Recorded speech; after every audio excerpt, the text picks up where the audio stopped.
Второто произведение, част от темата природата, е Градушка. Но кой е авторът? Знаете ли кой е поетът с трите лица? Пейо Яворов, разбира се. В началото на своя път, социалист-народник, в периода на борби, в името на националния идеал за Одринска Тракия и Македония. Борец за освобождение и певец на борбата, а в края – духовен водач и търсач на метафизичната истина за човека. Но да започнем от самото начало. Пейо Крачолов, Яворов, поетът, чиято душа гори от страст и болка, е роден на 1 януари 1878 година в Чирпан. Възпитан в бедност, но пленен още от малък от красотата на думите, Яворов тръгва по пътя на литературата. Работи като телеграфист в Сливен, Гара Стралджа и Анхиало, Поморие. Едва на 17 Яворов за първи път отпечатва свое стихотворение под заглавието «Напред» във вестник «Глас македонски». Непосредствено след него в списание «Ден» излизат «Пред тъмничния зид» и «Пролетната жалба на орача», по-късно преименувано на Нивата. В този период се увлича от социалистически и народнически идеи. Поетът бързо осъзнава трагизма на човешкото битие. Две от най-въздействащите му творби, които изразяват този почти космически трагизъм, са «Нощ» и «Градушка». В първата се оглежда колективният, а във втората – личният трагизъм. Яворов става рицар в битка с вечните въпроси, що никой век не разреши. На 20 години започва да публикува в списание «Мисъл», където през 1900 Пенчо Славейков му дава псевдонима Яворов. Година по-късно издава първата си стихосбирка «Стихотворения». Българите продължават борбата за национално освобождение и обединение, защото Одринска Тракия и Македония все още не са част от свободна България. Пейо Яворов не остава безучастен, като многократно преминава границата с различни чети и се бори за свободата на Македония. Става един от най-дейните съратници на Гоце Делчев и по-късно негов първи биограф с книгата «Гоце Делчев». Преживяванията си от този период описва в мемоарно-есеистичната книга «Хайдушки копнения». След смъртта на Делчев и разгрома на Илинденско-Преображенското въстание, Яворов преживява тежка лична криза, но продължава борбата и 5 години по-късно вече е съветник на ВМОРО.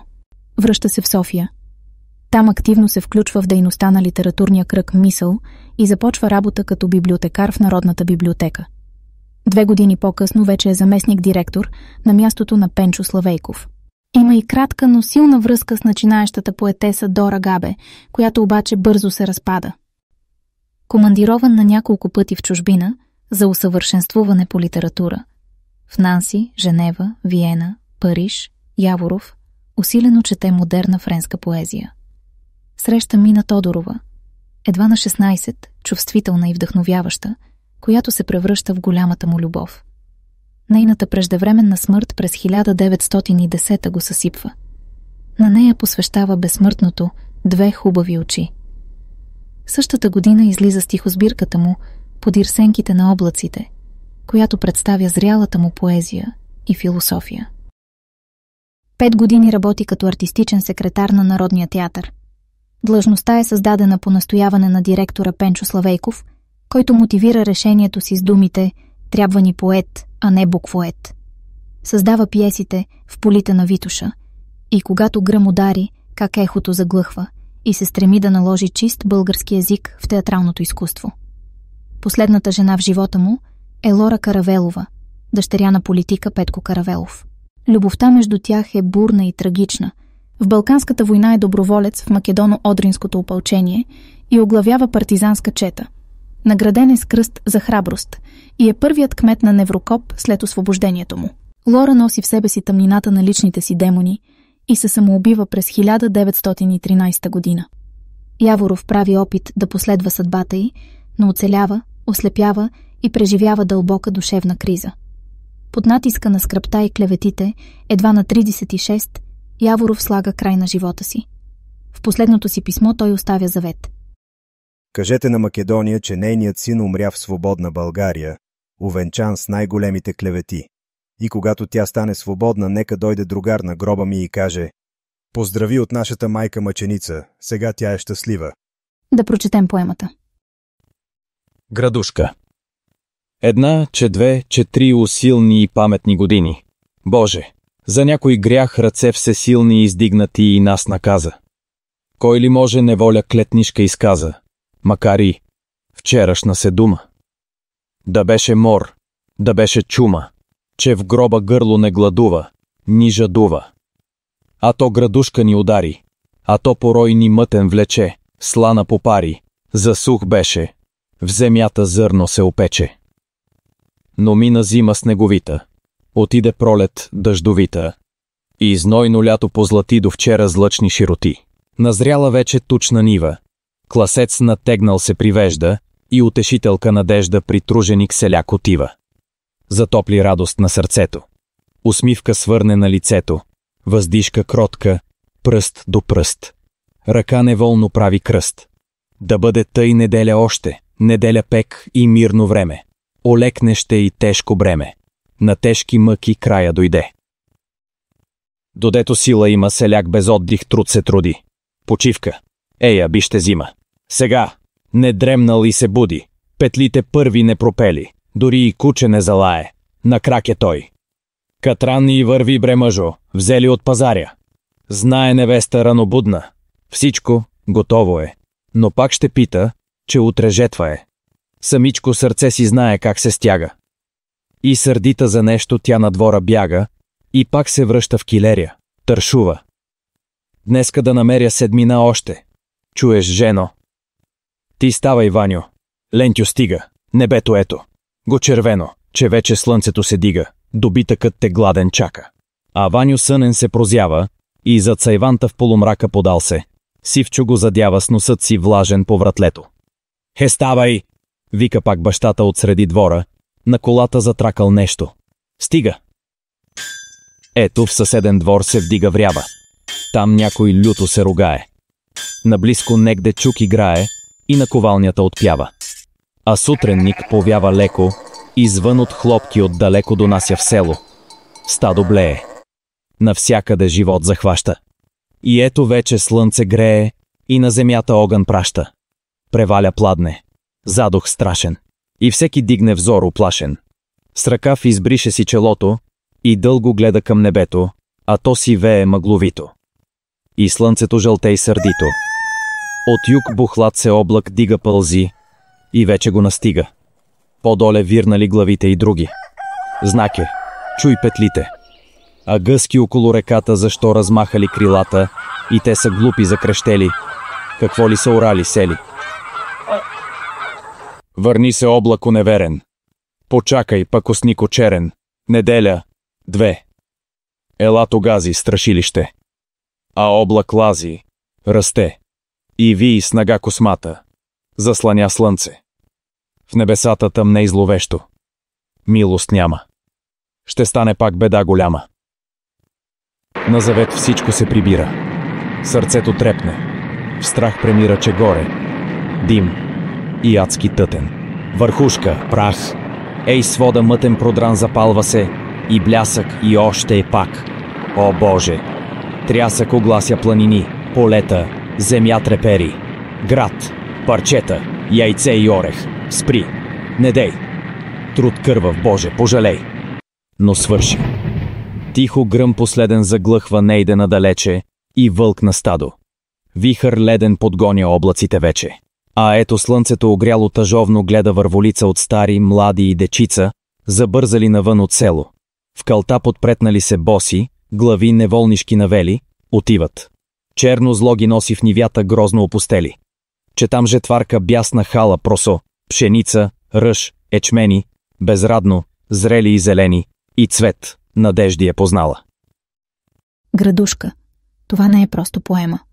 Това е песен за човека и съдбата му. Публикувана през 1900 година в списание Мисъл, тя е като трагичен химн за несломимия дух и вечната борба. В първата й част звучи гласът на земния човек, борец сред безкрайния кръговрат на живота.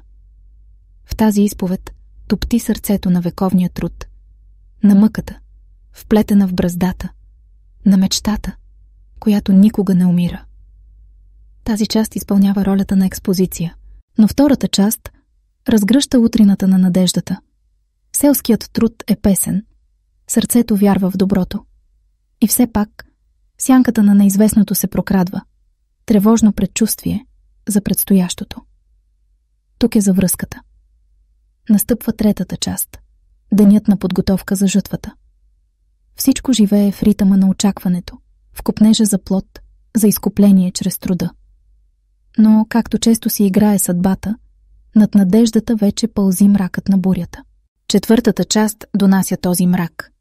Черният облак се издига над хоризонта, немият предвестник на гибел. Светът затаява дъх. И ето я петата част, кулминацията. Стихията вилнее. Ледът бичува полята. Човекът стои безсилен, мъничък пред великите сили на природата. Светът се разпада в хаоса на ледени сълзи. В шестата част – тишина, драматичната развръзка. На полето – пепел от надежда. В сърцето на човека – дълбока бездна. Трудът е разпилян. Но духът – о, духът! Той ще се вдигне наново. Да се вгледаме в градушка през погледа на тримата големи майстори на френската символистична поезия, чието идеи следва Яворов. Пол Верлен, Пол Клодел и Гюстав Кан.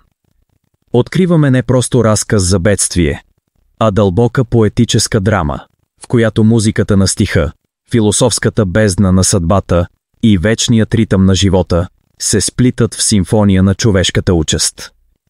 Тук звучат тъжната песен на труда, напрежението на очакването, вихърът на разрухата и трагичният кръговрат, борбата на човека срещу стихиите на битието.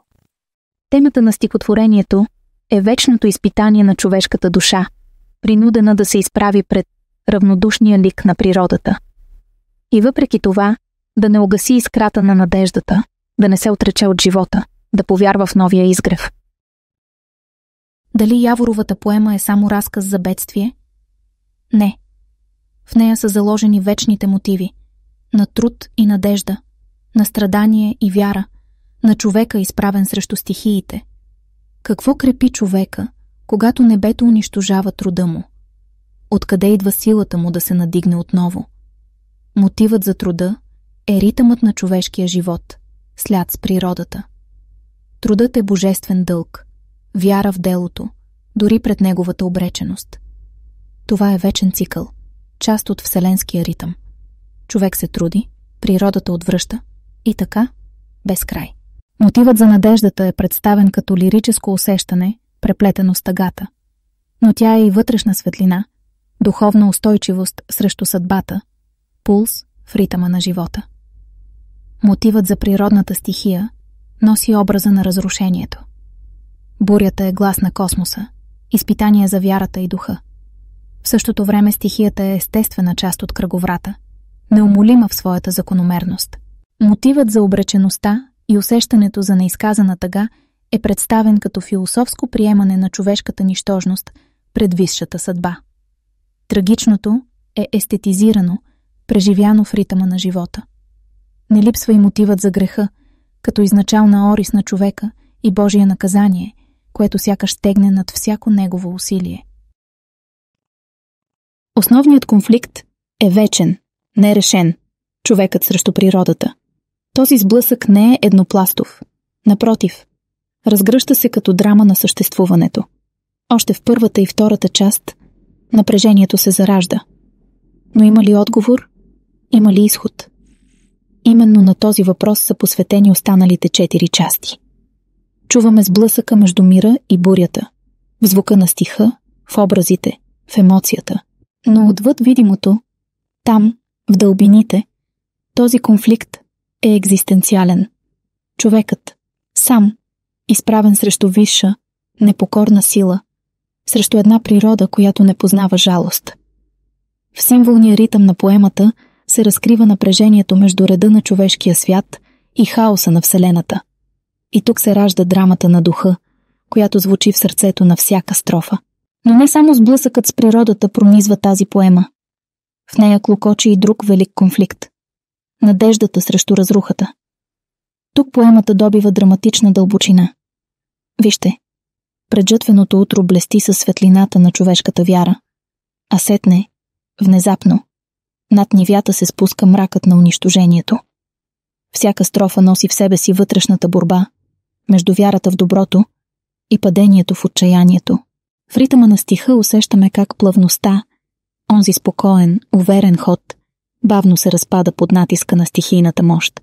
И още, в основата на поемата кънти и конфликтът труд срещу съдба. Този труд, човешкият, кървавият, тук звучи като меланхолична музика на загубените усилия. Не е ли това вечният въпрос? Има ли смисъл трудът пред лицето на неизбежното? Яворов ни води към размисъл. Трудът е вписан в обречения кръговрат на живота, ала в самото това обречение се крие и неговото величие. Човекът се труди, защото така утвърждава себе си срещу съдбата. Да разгледаме образите в поемата Градушка. Най-напред са селяните. Чрез тяхния обобщаващ монолог в началото, стихотворението въвежда своята основна теза. Селянина не е просто човек на земята, а душа, вплетена в неразривна връзка с природата. Но зад това се крие и дълбок философски образ. Човекът, който всеки ден се мери с великите закони на Вселената, съзнавайки своята малка, но упорита същност. А в символния пласт той е архетип, вечният земен човек, който върви по спиралата на живота. Труди се, губи и пак се надига. И ето я, природата с двете лица, показани чрез двете сили – водата и слънцето. Не бездушен фон, не мълчалив свидетел, а жива, дишаща същност. Слушаме я. Тя има глас, пее в стиха, създава своя музика. Но тя е и висша сила, проводник на космическите закони, над които човек няма власт. В символен план, това е тяло на вечността, част от метафизичния ритъм, в който всичко се ражда, зрее и умира. И когато настъпи градушката, какъв образ се въздига? Не е просто метеорологично явление. Не. Тя е симфония на хаоса, звучаща с мощни акорди. Тя е космическо изпитание, пред което духът на човека се огъва. Оказва се, че колкото и проникновено човек да разчита книгата на природата и да разбира нейните знаци, знак е чуй петлите, пак не може да се спаси от стихията, защото тя не иска да се съобрази с човешката вяра за справедли. Въустроения свят. Тя е естетически връх на драмата, апотеоз на разрушението, но и на вечното движение на живота. Но още един образ владее тази поема – образът на времето. В началото то е разтеглено, безвременно, като библейска притча. Една, че две, че три усилни години. Години като векове. После, в третата част се сгъстява. Ретардация, едно преджътвено утро, сякаш вкопчено в детайлите, в което всеки миг е натежал от тревога. И когато бурята започва, времето изчезва. Няма утро, няма пладне, има само хаос, вихър, забрава. Но щом стихията отмине, то се възвръща, ала променено. Вече тече в кръг, връща човека към вечната му участ. Образът на света се гради върху съчетанието на два художествени подхода – документалния и патетичния. Редуват се речитатив и ария. Речитативът носи документалната истина. Какво се случва? Как живее селото? Как настъпва бедствието? Арията ни повежда към дълбинните емоции – страх, упование, мъка, надежда. В тази хармония между реалното и превъзнесеното светът в поемата зазвучава като вечна сцена на човешката съдба. Но над всички тези образи в градушка витае още един, невидим, но всеприсъстващ – гласът на лирическия говорител. Той не е хладен разказвач, не е външен наблюдател. Той е човек, състрадаващ, дълбоко ангажиран с човешката съдба. Във всяка строфа усещаме неговата болка, неговата човешка солидарност с измъчените селяни. Той чува риданията им, вижда опустошените ниви, усеща страха, който преминава през сърцето им и го предава с глас на истински хуманист. Какво казват символите в тази велика поема? Цветът на надеждите, не просто реколта, а символ на унищожения труд и погребаните мечти. Облакът – предвестник на трагедията, знак на съдбата, образ на хаоса над човешкото дело. Ръката, която прави кръст, не отчаяние, а молитва и упование, последен порив на духа в бурята. И над всичко кръговратът на сезоните, надежда, труд, бедствие, възраждане. В този кръг човекът не е победен.